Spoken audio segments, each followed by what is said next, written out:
రోజుల్లో ప్రతి ఒక్కరూ అందమైన ఆకర్షణీయమైన ముఖ రూపాన్ని ఇష్టపడతారు. ముఖ్యంగా పదునైన జా లైన్ ముఖానికి ఒక ప్రత్యేకమైన అందాన్ని ఇస్తుంది. కానీ చాలా మందిని వేధించే ప్రధాన సమస్య డబుల్ చిన్.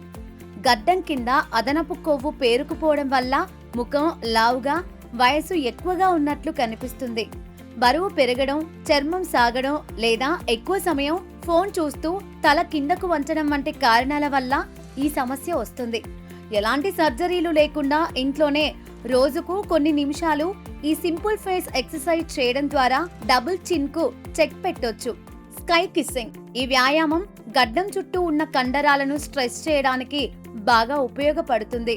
ముందుగా మీ తలను వెనక్కి వంచి ఆకాశం వైపు చూడాలి.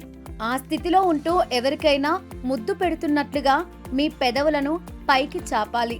ఇలా 10 నుండి 15 సెకండ్ల పాటు ఉంచి ఆపై సాధారణ స్థితికి రావాలి. దీన్ని రోజుకు 10 సార్లు చేయడం వల్ల గడ్డం కింద కొవ్వు కరుగుతుంది. ఇక నెక్స్ట్ టంగ్ స్ట్రెచ్. నేరుగా కూర్చొని మీ నాలుకను వీలైనంత వరకు బయటకు చాచాలి. నాలుకను పైకంటే మీ ముక్కును తాకడానికి ప్రయత్నిస్తున్నట్లుగా పైకి తిప్పాలి. ఈ స్థితిలో 10 సెకండ్లు ఉండి ఆ తరువాత వదిలేయాలి.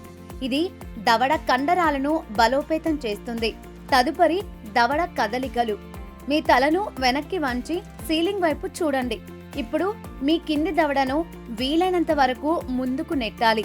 దీనివల్ల గడ్డం కింద గట్టిగా సాగినట్లు అనిపిస్తుంది. ఈ పొజిషన్లో 10 లెక్క పెట్టి ఆపై రిలాక్స్ అవ్వాలి. ఇక నెక్స్ట్ చేయాల్సింది చిన్ రొటేషన్. నడుము తిన్నగా ఉంచి కూర్చోవాలి. మీ గడ్డాన్ని ఒక భుజం నుండి మరొక భుజం వైపు మెల్లగా గుండ్రంగా తిప్పాలి. ఇలా చేయడం వల్ల మెదడ, దవడ భాగంలోని కండరాలకు మంచి వ్యాయామం లభిస్తుంది. ఫేస్ ఎక్సర్సైజ్ చేయడంతో పాటు రోజు తగినంత నీరు తాగడం వల్ల ముఖంలో వాపు తగ్గుతుంది. అలాగే తక్కువ క్యాలరీలు ఉండే ఆహారం తీసుకోవడం, క్రమం తప్పకుండా నడవడం వల్ల శరీర బరువుతో పాటు ముఖంలోని అదనపు కొవ్వు కూడా సహజంగానే కరిగిపోతుంది. రోజు ఉదయం లేదా సాయంత్రం ఈ చిన్న చిన్న వ్యాయామాలు చేస్తూ కొద్ది రోజుల్లోనే పర్ఫెక్ట్ జా లైన్ ను మీ సొంతం చేసుకోండి.